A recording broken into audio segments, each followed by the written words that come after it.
आज जिंदगी की इस दौड़ में लोग शहरों की तरफ चले गए हैं। ऊंची इमारतें तो मिल गई लेकिन खुला आंगन पीछे छूट गया है।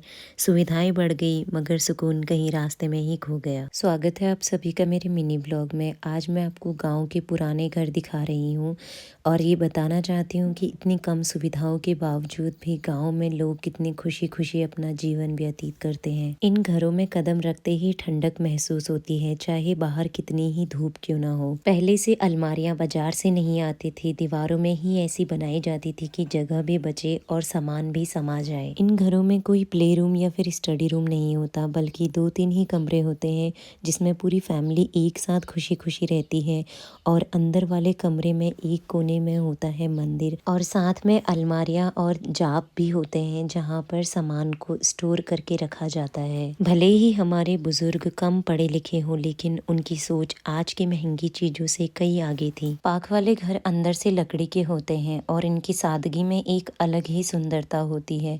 इनका स्ट्रक्चर इतना समझदारी से बनाया जाता है कि हर हिस्सा संतुलन और मजबूती का एहसास देता है। न जाने कितने अनुभव और हुनर से लोग ऐसे घर बनाते थे जो आज भी सालों बाद अपनी कहानी खुद बयां करते हैं। हमारी जड़ें, हमारी खुशियाँ सब यही तो है। शहर की चमक तो दिख जाएगी लेकिन ये अपनापन, ये सुकून कहीं नहीं मिलेगा। ये जो आप देख रहे हैं इसे हमारे वहाँ उखो कहा जाता है, जिसे हिंदी में ओखली कहते हैं।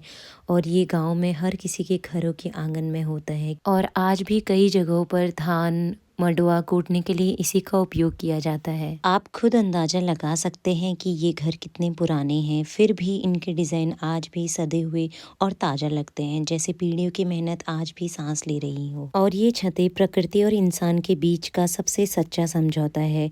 मिट्टी से लिपी हुई चुप्पियां हैं जो बारिश को थाम लेती है, ठंड को सह लेती है और धूप को अपने ढंग से समझ लेती है।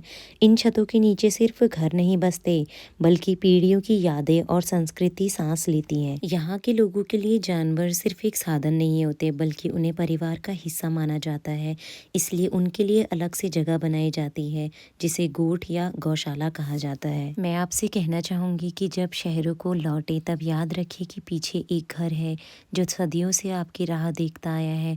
वो घर सिर्फ ईंट पत्थर नहीं, बल्कि आपकी जड़ें और बचपन की यादें हैं।